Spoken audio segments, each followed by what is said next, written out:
The more open you are, the more you can receive. And the more you receive, the more you can give. And the more you give, the more you understand. Understanding doesn't come from totally from reading books. Understanding about your purpose. The month of May holds a very special place in my heart. It's the month recognized as the Mental Health Awareness Month, mostly in North America, but it's spreading across the world. So, for the month of May, we are honored to partner with Mission Save a Life, a new force in the fight against mental health stigma and suicide. Through education and advocacy, they're sparking conversations that lead to positive change. Are you ready to join the conversation? Take the first step by visiting missionsavealife.org. Join our community, share your voice, and let's amplify the message of mental health awareness and suicide prevention. Together, we can be the change. And yes, you are not alone, and we're all here to support. No judgment, just love. Welcome to Unleash Thyself, a podcast where we journey into the depths of personal transformation, spirituality, and growth. I am your host, Konstantin Morun, and today we're joined by two remarkable individuals, Jen Weiss and Michael Cox, who bring their unique stories and insights into overcoming life's toughest challenges.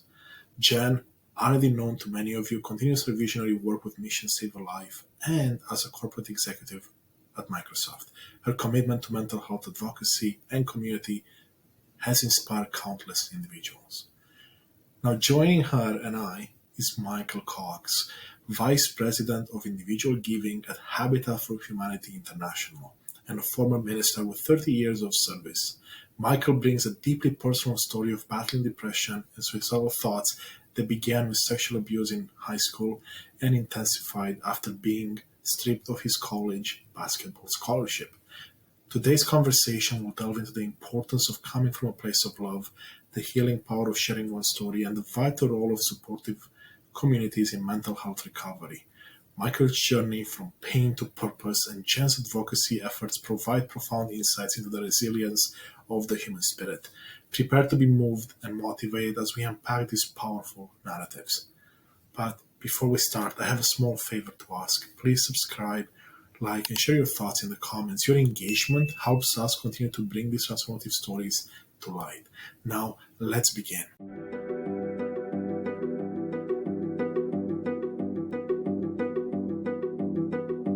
Hello, beautiful souls. I'm here with Jen and Michael. Most of you know Jen from a couple of episodes ago where we discussed some very, very important topics. Now, before I pass it over to our beautiful guests here to start the conversation, on the last two pods, or the pods where you met Jen and I, we talked about two very important themes. And this being the month of May, the month of mental health, and our journeys with mental health, two key themes have come up and have come up from our audience as well. Number one, it's okay to not have all the answers, to not know your purpose right now, or just know that you have one, and the time and the answers will come at one point or another. And of course, the second one, which will be a big theme of our conversation today again, your voice matters, your story matters, and somewhere someone needs to hear that. So with that being said, Jen, let me pass it over to you. Welcome back to the show. Well, thank you, Constantine, for having me back on the show and recalling our last two conversations. Just to bring everybody up to speed, if they didn't watch it, Constantine and I worked together. We met at work because I shared the story of what happened in our community with, now it's 6 suicides of young men between the ages of 15 and 26, starting with my son's best friend. I told my story at work, and then Constantine told his story to his team at work about struggling with mental health and suicide. And one of our friends connected us, and that's how we ended up coming on this podcast and doing this together. So I thought I would kick off by telling the story of how Michael and I met and why he is on this podcast with us today, which is a very, very unique way about it. So, after the suicides happened in our community, I thought I took a lot of time to kind of research and ask questions and really got the vision that I needed to do something different. And that's why I started Mission Save a Life. And, you know, I started without having a single answer to your first point. I had no clue what I was going to do. I had no clue how to do and reduce suicide rates. I had no clue the right people that I needed to talk to bring into the conversation. So I only believed that I needed to do something and that the answers would come when they needed to come. So I meditated on this, I prayed on it, I visualized on it, I manifested about it, all sorts of things, and amazing things started happening. The first thing was I started to overhear conversations. So I would hear a conversation, something that would catch my attention, and I would stop the other person to chat. And one example of this is I was at an event. It was actually a Tim Tebow event, and I was standing in line to get his autograph. And I overheard the person in front of me talk about, I can't remember exactly what she said, but it caught something in my ear. I tapped her on the shoulder and I said, "Excuse me, did you just mention X?" And she said, "Yeah." And we started talking, and it turns out she has a podcast that she hosts for nonprofits. And for I could come on the show, but I had to bring another nonprofit with me. So she invited me to join. So that was one example. And then Michael and I met, and that's different. Like, I met the first individual because I overheard something. But there's other times when I just get this intuition or just this energy that there's somebody I need to talk to and initiate a conversation. So Michael and I met because we were both at the airport. I started by cutting him off in line in the TSA pre-check. So he was right behind me. And we kept running into each other at the airport, and something told me I needed to have a conversation with him. So we ended up on the same flight. He had boarded first, and I said, "Well, if the seat next to him is open, I will go sit down." And I got on the flight, and Michael looked up, and I'm like, "All right, I'm on my way." And I came and sat down, and we started talking. And I told him about what happened in our community and about the suicides and about Mission Save a Life. And I discovered that he also had a passion for nonprofits. He's part of Habitat for Humanity. And so we were chatting a while, and I, recalling the previous conversation, asked him if he wanted to be on the podcast with me, to which he said no. And I'm like, "Okay." But then you did say your wife might join because she works for, I believe, Boys and Girls Club of Milwaukee. But then later in the flight, he told me he changed his mind and he would join me on the podcast, but not to talk about his nonprofit. He said he wanted to tell his story. So, Michael, I'm going to turn this over to you now. Why did you decide to join Constantine and I on this podcast today? Well, first of all, let me thank Constantine for allowing me to be on with you and Jennifer. It is really my pleasure to be here. And Jen is a force of nature. That's first of all. She And is. that is a tribute to not only how you present, but also the cause that inspires you. And because of that, I, I, I need to say that my reasoning starts with my faith.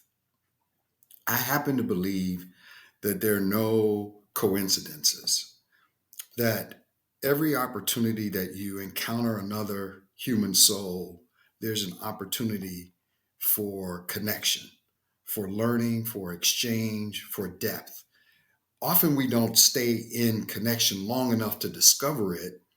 And sometimes we do stay long enough and it is eye opening.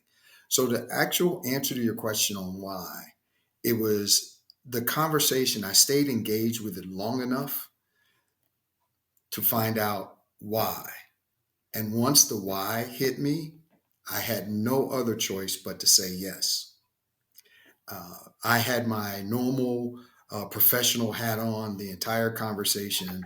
And even as you were talking about your journey and why you were doing what you were doing, I was still very much in fundraising, nonprofit mode, thinking about how I was going to get money from Microsoft or get money from whatever. But you said something, and then I felt compelled. I felt compelled on a number of reasons. I spent, before I got into fundraising, 30 years in full time ministry. And I don't think I told you that, Jen. And so I've seen a little bit of everything in that journey, both from my personal journey as well as the journey of constituents and congregants, just you name it. In fact, I hadn't thought about it until preparing for this conversation. My very first uh, staff role, I was a youth pastor, and the very first week that I was there, one of my young people uh, called me threatening to commit suicide. But that's not even the beginning of the story. That's just a series of many instances that said to me, you have to go on this podcast. So sit back, relax, and hear this journey. Uh, it That's actually awesome. it actually starts with me in high school, and I was a victim of sexual abuse by a high school female teacher for a year and a half. Um, she preyed upon me, and what I came to know later, uh, lots of young boys, because we were no more than 14 to 17, possibly 18 years old. Uh, that damaged me in ways beyond my comprehension at the time. It killed my innocence. Uh, it was such a predatory, um, just, it was devastating. I was a high school basketball player and a scholar, little junior scholar as well. So my self image was wrapped up in all of those things while I was also being destroyed on the inside. But I survived all of that, uh, graduated with honors, got a basketball scholarship, and went off to college. During that period of time while I was in college, uh, I had always been a student who did a number of things, not just one thing. I wasn't just a basketball player. I was in student government. I was active in everything, and so I thought college was going to be the exact same way.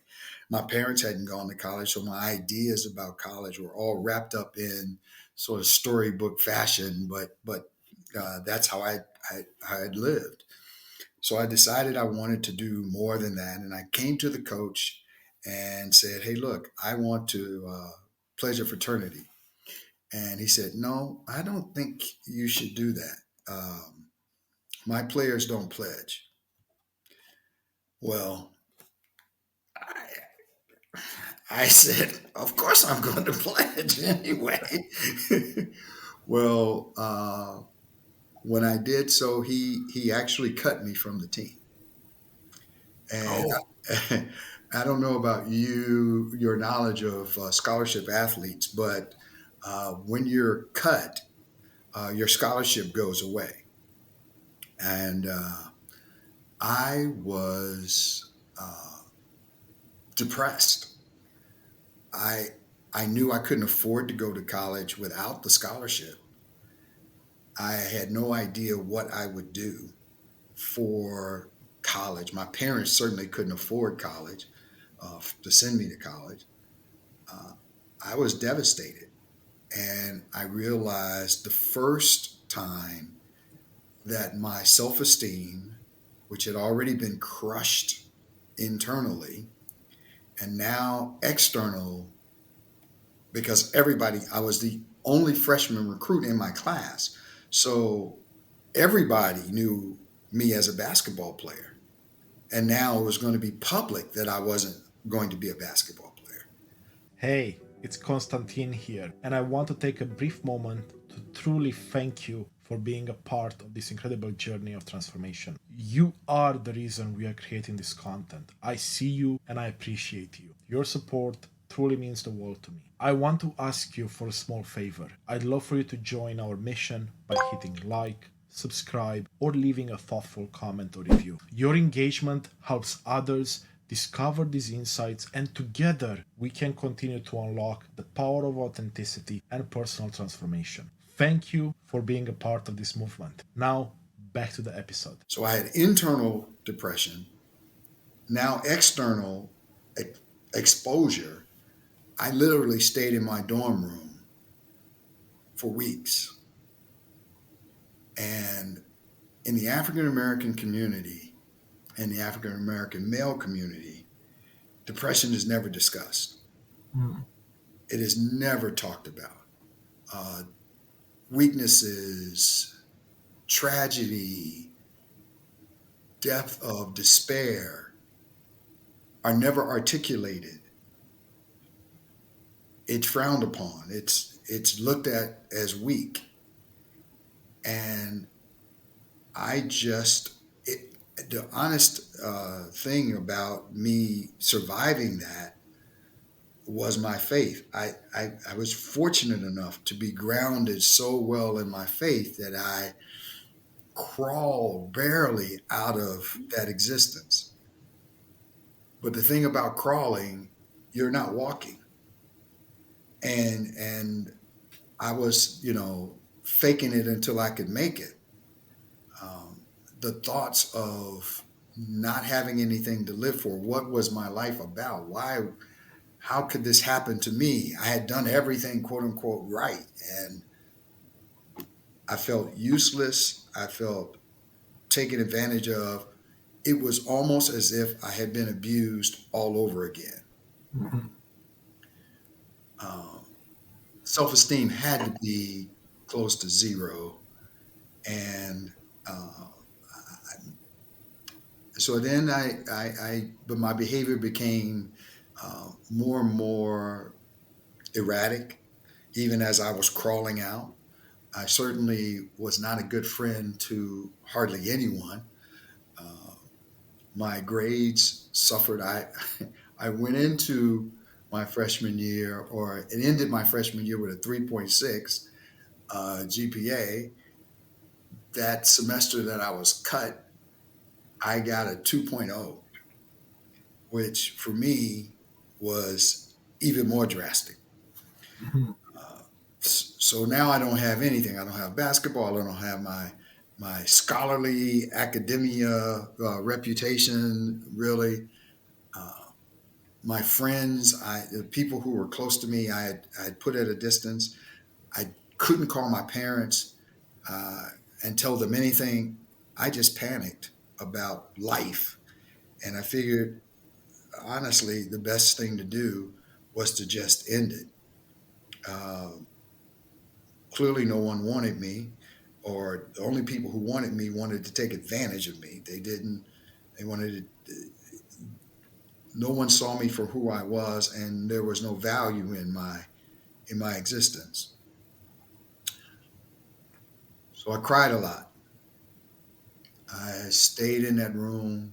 I had a Fortunately I had I had a famous roommate at the time. I don't want to call his name because he didn't give me permission to use it. But he wondered what was wrong with me, and I couldn't tell him. Uh, and then, fortunately, a couple of people, a professor and the chaplain at school, pulled me aside, asked me what in the world is going on with you, and then that was the beginning of a community to help me. Uh, I ended up being able to stay in school. I was awarded the opportunity to be a dormitory resident assistant, which took care of all my room and board. I got an academic scholarship on the previous performance of my academic career, and the threat of if you get anything below a 3.0, we're going to take this away.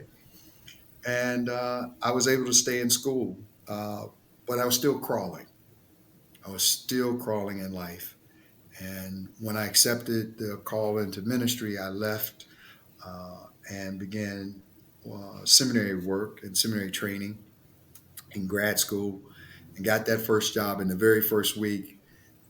that young lady called me and said, I I want to kill myself. And I, along with others, helped her through that journey. And then 2 years later, my youth group was invited to sing at the World's Fair in Knoxville, Tennessee. Had a world renowned youth choir, so we were taking them there. We got to Nashville, which was our last stop before we got to Knoxville. I was in my hotel room when the door, knocking at the door, came. And I opened the door and they said, "You've got to come. Eric is drowning." I ran to the pool just as paramedics got there, and one of my 16-year-olds was dead. Mm. Uh, I had to fly back home with him, uh, his body, meet the parents, and tell them I had no idea what happened.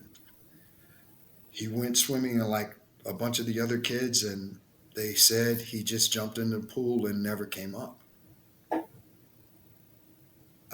Again, I'm still crawling through life, and I have to hear this. Fast forward 7 years later, his mom reaches out to me. I'm terrified. I have no idea what she's about to say. I haven't spoken to her seriously in 7 years or more.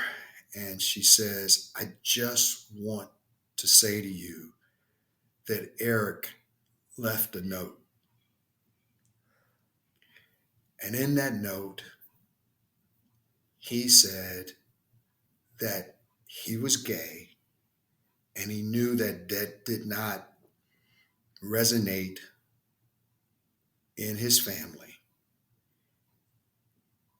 and that he was going to commit suicide." She had held that for 7 years until she was strong enough to tell me, because she knew I was holding on to his death as my responsibility. Fast forward another year, and I was a pastor of a church in Ohio. Uh, this is kind of how I became uh, kind of well known, if you will.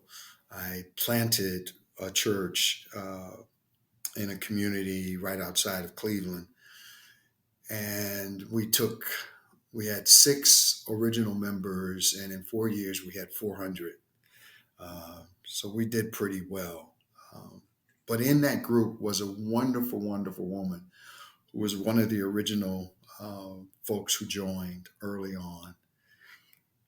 And somehow, one of the Bible studies, after Bible study, she came up to me and said, "I need to tell you something. Uh, my son committed suicide. And before today, I didn't know why. I still don't know why he did it. There are no answers for that. But the guilt that I feel today in this Bible study is the first day I felt like I could crawl out of that depression."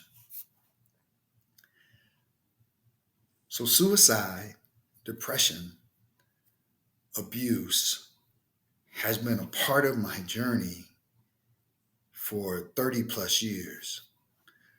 So, when you said to me on that plane, "Would you be on my podcast?" I said no.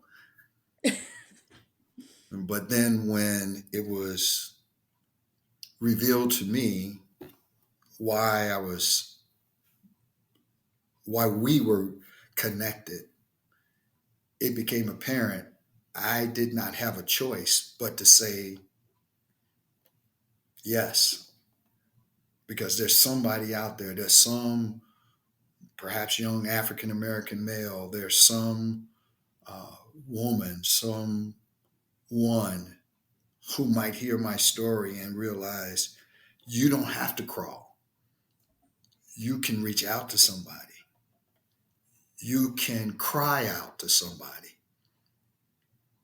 You don't have to go through what I went through and I'm still going through to get help, to know that your life is really worth living, that your journey is for you, but also for the rest of the world. You bring so much that no other human being can bring. Your presence is so vital to the universe that you just can't always know what your presence means. But if you can hear this story, if you can hear my voice, I'm living proof every day that I take breath that it's not all about you, but it is all about you. That you're wonderful, that you're loved, that you're fantastic, and even in your worst moments, you're valuable. So I couldn't tell you no, Jennifer. Yeah, well, you're not kidding when you said, buckle up or whatever in the beginning of yours of here I've got a story to share with you, and most of this I did not know, right? You just shared the little bit about you being on the basketball team and your journey. The points that you just talked about were the same points Constantine and I were talking about in the last two, and I thank you for joining us today. I am grateful that you shared all of these insights that I'm not sure if you've spoken about before, but that you shared all of these insights because, as Constantine and I talked about last time, he shared the fact that he comes, and I'll let him tell his story a little bit in a minute, from the similar background where you don't talk about it. You pretend everything's okay and you don't share. And we talked about, I think, the difference between men and women, why the suicide rate is so much higher, 4 times higher for men than it is for women, because men don't feel like they can have those conversations. And then you wrapped it up so nicely by saying, everybody has a unique role and everybody has a story to tell. And I bet when you were in high school and when you were in college, you had no idea that you were going into ministry and no idea that you would be presented with the multiple examples that you shared around being interacting with suicide, and no idea that you'd be sitting here today. You didn't even know that when we first got on the airplane. It wasn't until halfway through when you tapped me on the shoulder and said, I'll do that podcast with you. But yeah, Constantine, you want to chat a little bit about No, your I'll journey? let Michael reply to that if you want, Michael, and I'll Yeah. jump in. I have so many questions, but thank you for sharing, first of all. No, no, I want to say that, the journey never ends. Yes. The journey never ends. And it, the wonderful thing is if you will allow others to come alongside you in the journey, the days that are dark or the days that are gray, the universe will put someone in your space, in your place, if you're just open, if you just allow yourself to be open, you'll make it another day because there will be something or someone who will come into your space to say that one word, to do that one deed that will allow you to go another day when you're stronger than that day. Just don't be afraid to be helped. Yeah. Such a powerful message there, Michael.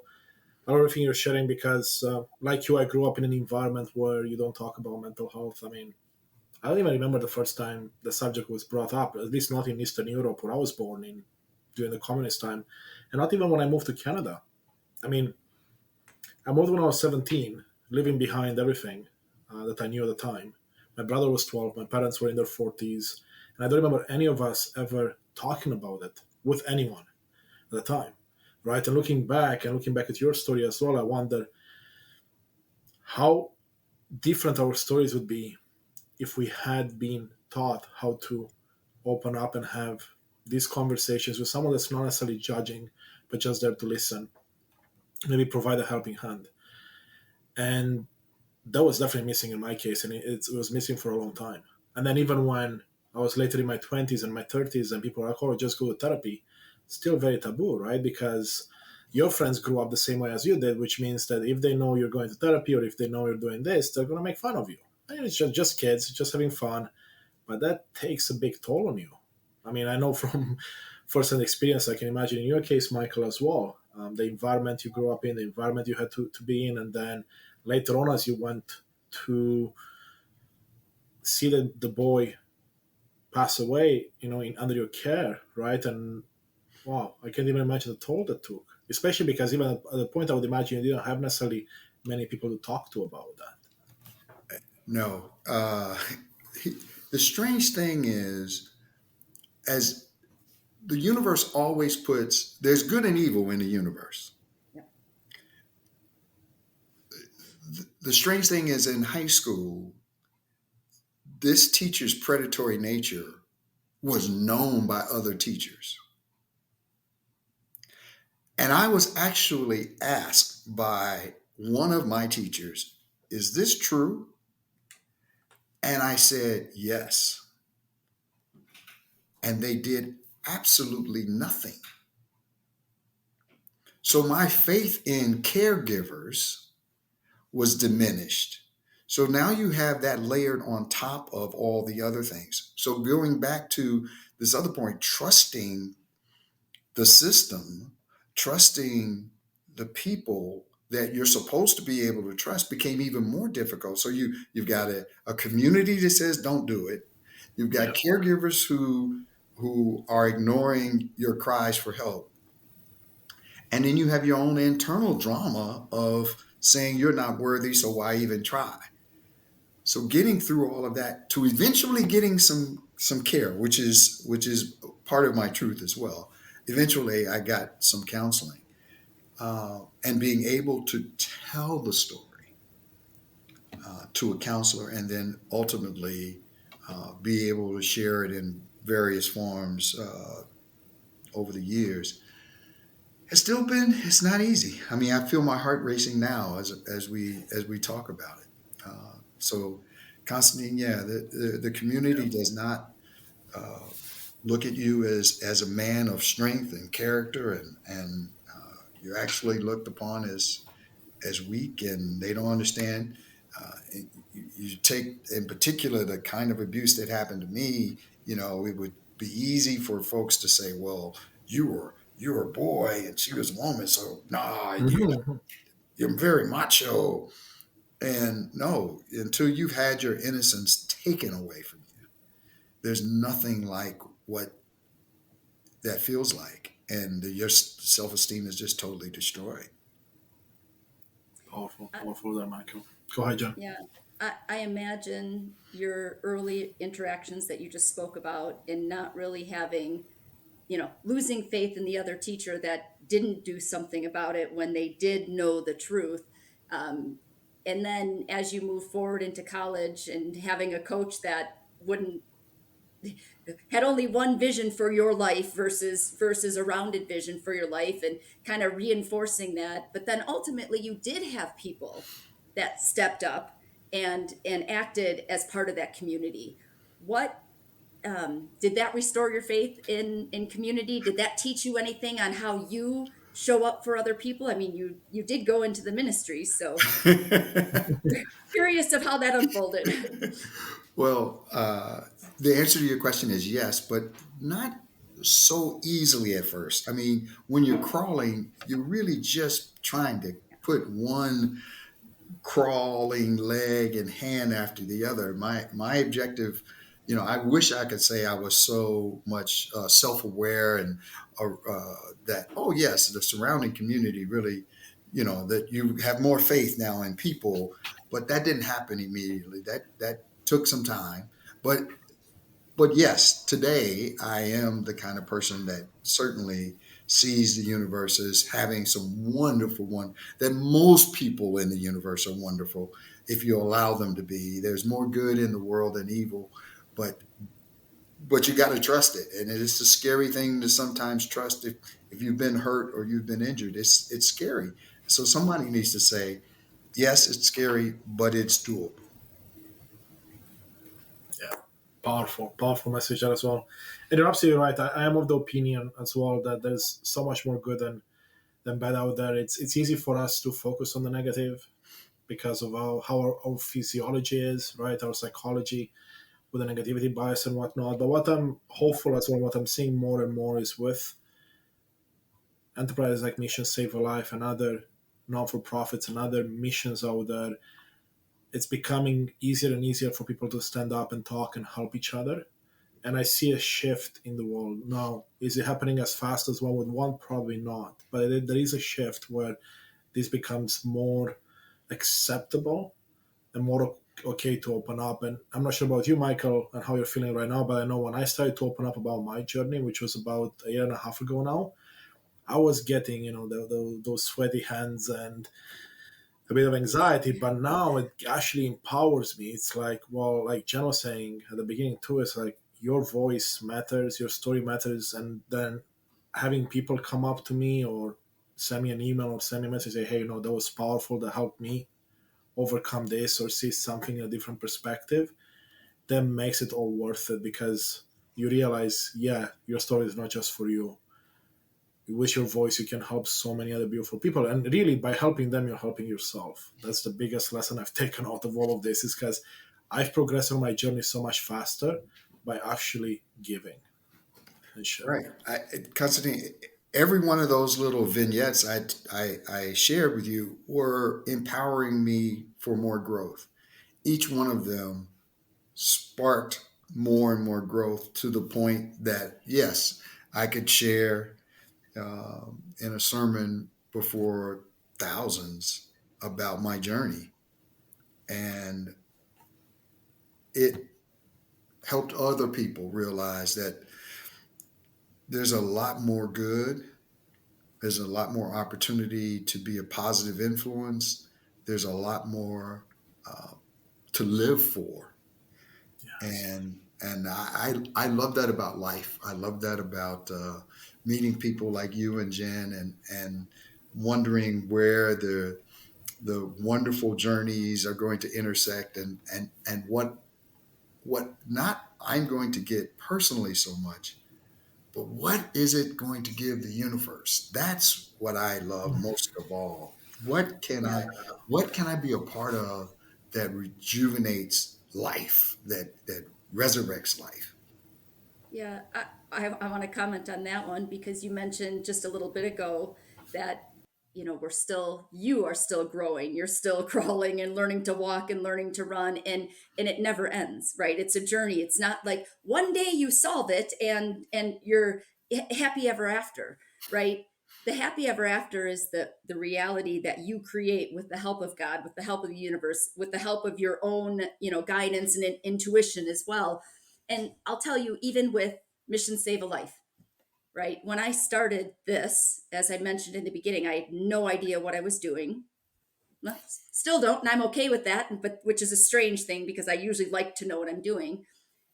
But there are a lot of days, you would think that this would be something positive for me that I'm driving forward, but there's a lot of days when I'm wondering, am I going to have an impact? Am I wasting my time?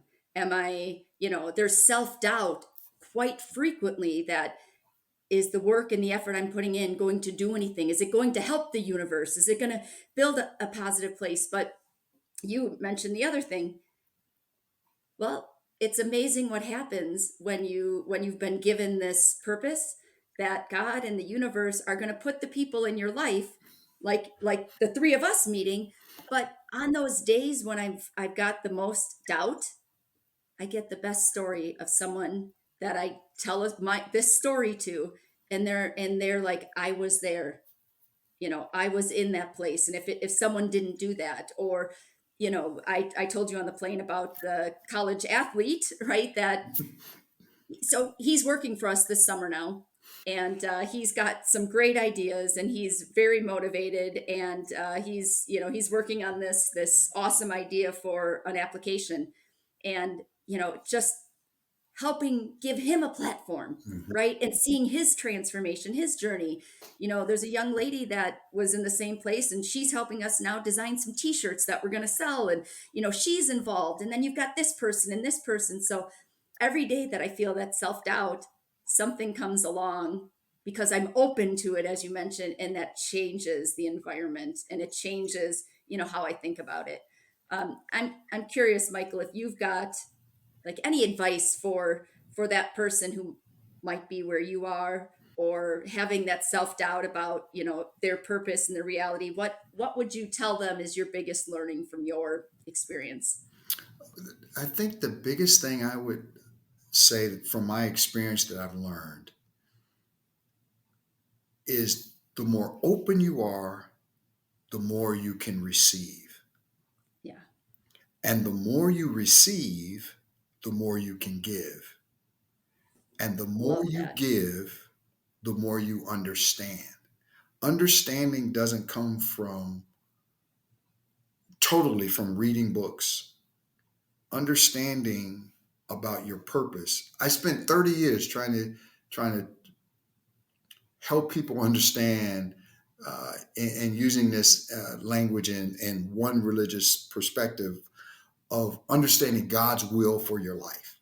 That's what everybody wanted. What is God's will for my life? And people would put that in a box that I often bristled at. And so now that I'm not doing full-time ministry anymore, I'm free to say whatever I want to say, how I want to say it.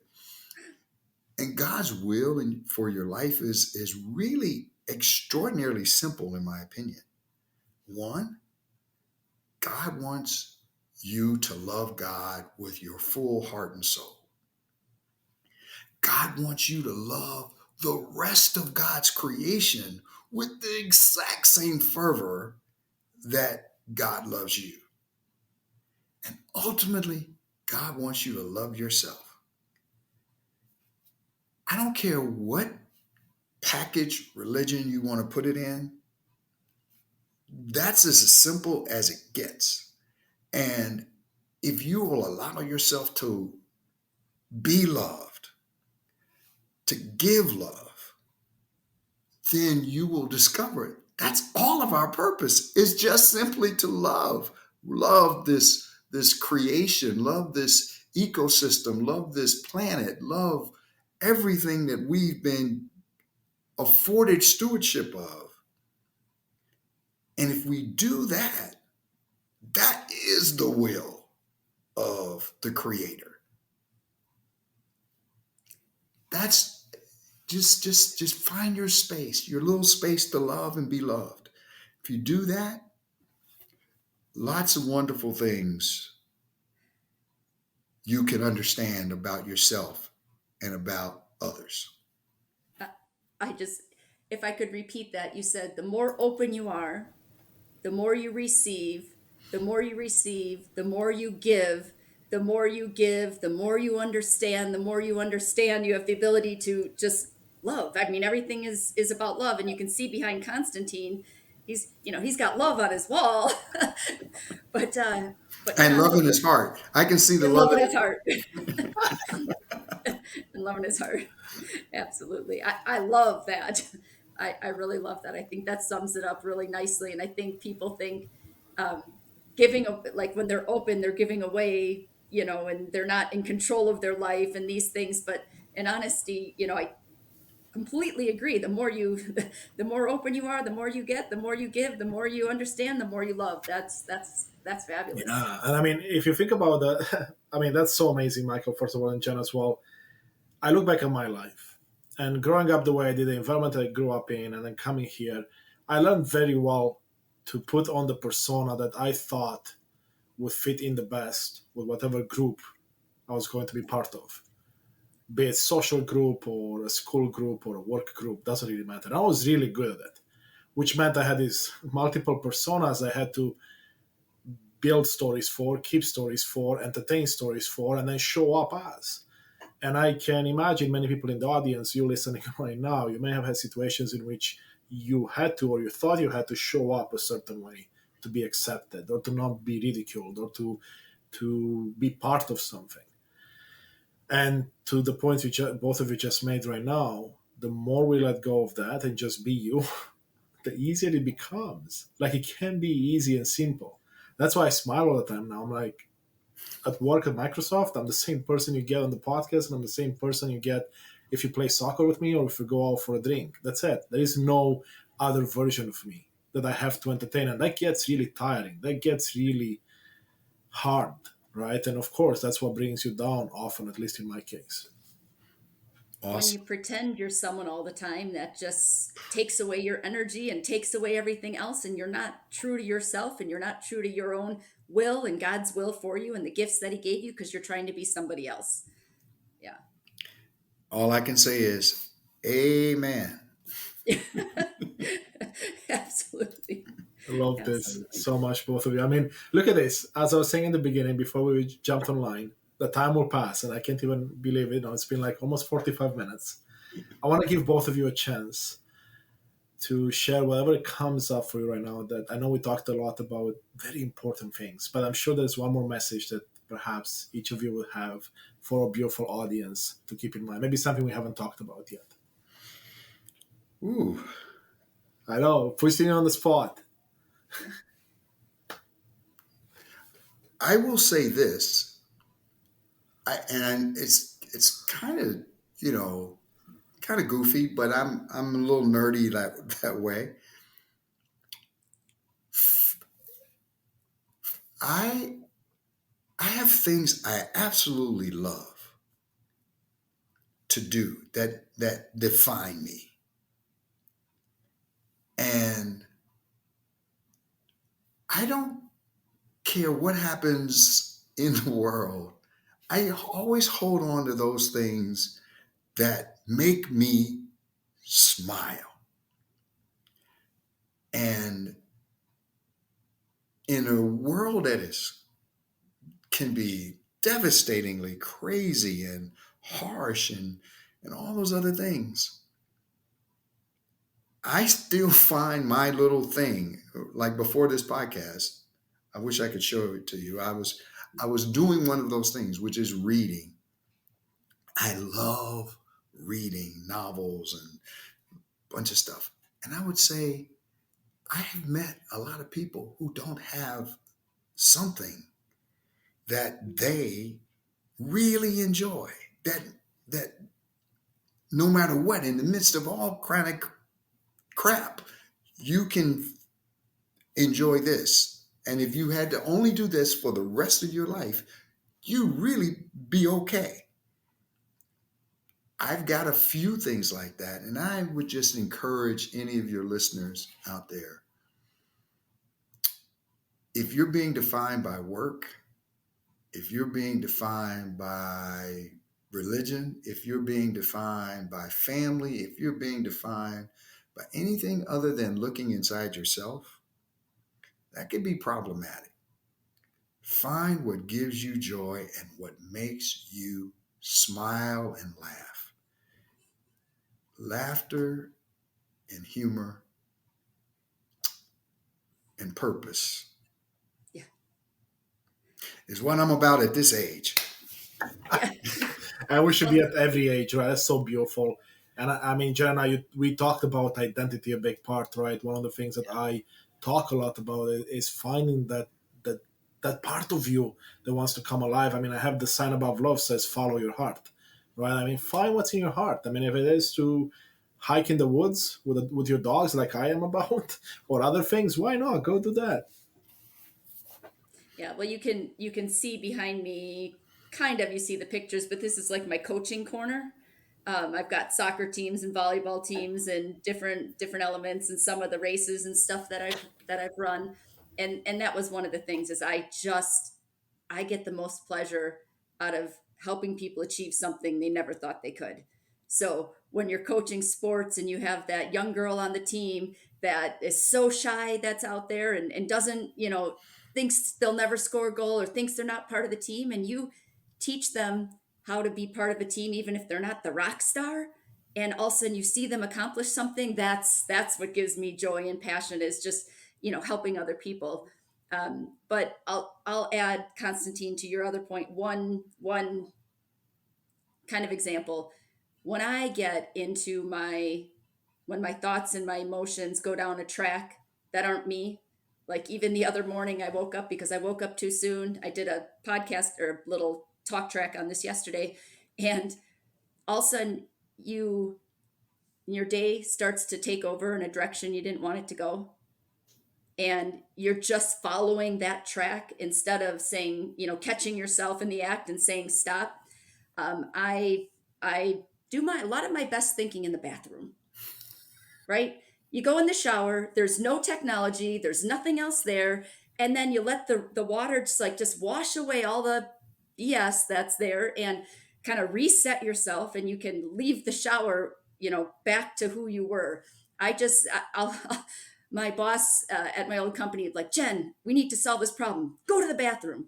Like just because I don't have any distractions. And so I went and took my shower the other day, and I'm just like, you know what? I'm going to wash all that negativity and all the things that I woke up with and all those challenges. And I'm just going to, let it all wash away and let it go and replace it with gratitude and replace it with who I want to be, right? I want to be a happy, loving person, right? I don't want to be an angry, bitter, argumentative person. But sometimes life just takes over and you find yourself there. It's like, go take a shower, let it all wash away.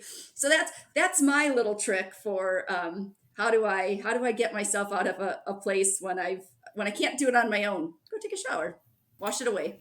It's a good metaphor. Beautiful Most stuff. Some people know that, but a lot don't. It's funny. I mean, I was reading a book recently. I forgot the name of the book now, but it talks about this idea of why we get more creative when we're around water. And it has to do with negative ions in the air and whatnot. I won't pretend I know the full science behind it, but there is science apparently behind it as to why it actually works, not just spirituality. I love both of them, but now you have it from both sides. So if you're interested, go do some reading. It's pretty fascinating once you get into it. Well, isn't it called living water? Yeah. Right? From a biblical standpoint as well. I mean, Standpoint. water is one of the basic things that you need. And yeah, water calms me, whether it's a shower, whether taking a bath, or whether sitting out on my swings, those, or laying in the hammock. Those are my favorite places when I just need to relax. It's Always by amazing how water. the simplest things in the universe really speak to our souls much, much, much more than we ever know. That you have to be out there in it. You never. I. It's a funny thing. I never dreamed that I would appreciate living in a desert climate. Mm. I always thought of the desert as gray and barren and just not a place that was for this urban uh, kid out of the streets of Chicago. And then the nature here just started speaking to me. Now I see all this green in the desert. I'm like, Mm. gee, it's spring and there's the mountains with all this foliage, and it's a completely different thing. I see differently, and it's as if like in the passages of scripture when the scales fall off your eyes, now you can see. Yeah. That's what happens when you connect with whether it's water or the mountains. But people, I always wondered why people climb mountains. I can't even envision going hiking or doing any of that. But it's because nature is speaking to them.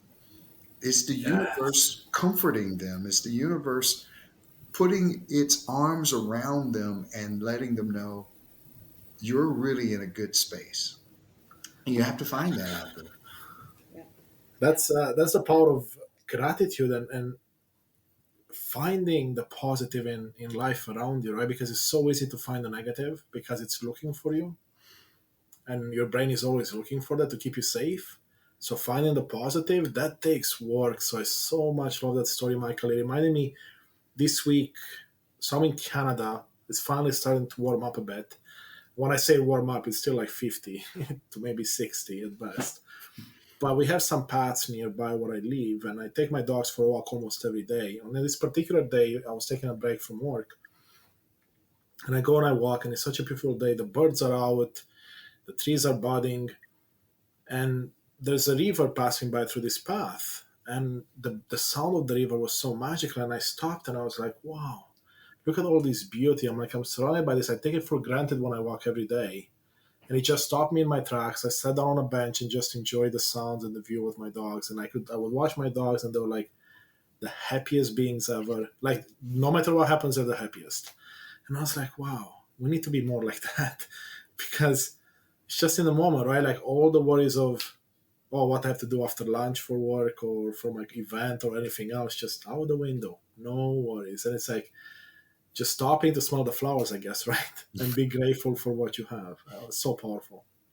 Well, I guess that's probably a good spot to end on, with that of just the simplicity of life and the simplicity of nature. And if you find yourself in a deep, dark place and you just, to get away from it, go Take hang a out by the shower. water, go hang out in nature, and uh, make sure you're open and willing to connect to others. Yes, yes. Well, Michael and Jen, I want to thank you both for being on with us right now. And thank you to the audience for tuning in. Until next time, thank you so much. Thank you. Thanks. Thank you so much for joining us on this exploration of personal transformation. Your presence and engagement are at the heart of what we do, and I sincerely appreciate you, your time, and thirst for knowledge, inspiration, and empowerment. Please consider showing your support by hitting like, subscribe, leaving a comment, or writing a review. Your engagement not only fuels our mission, but also helps others discover these insights. For more daily guidance on personal transformation across the mental, emotional, spiritual, and physical realms, be sure to visit our website at unleashthyself.com. You can also find us on Instagram at Unleash Thyself Today, TikTok and YouTube at Unleash Thyself, and there we post daily content designed to inspire and empower you on your journey. If you have any specific thoughts, questions, or feedback, I truly value your input. I would love to hear from you. Together, we're building a community united in authenticity and purpose. Once again, thank you for being a part of this movement. Until next time, continue to embrace your true self and live a life on purpose, with purpose. See you in the next episode.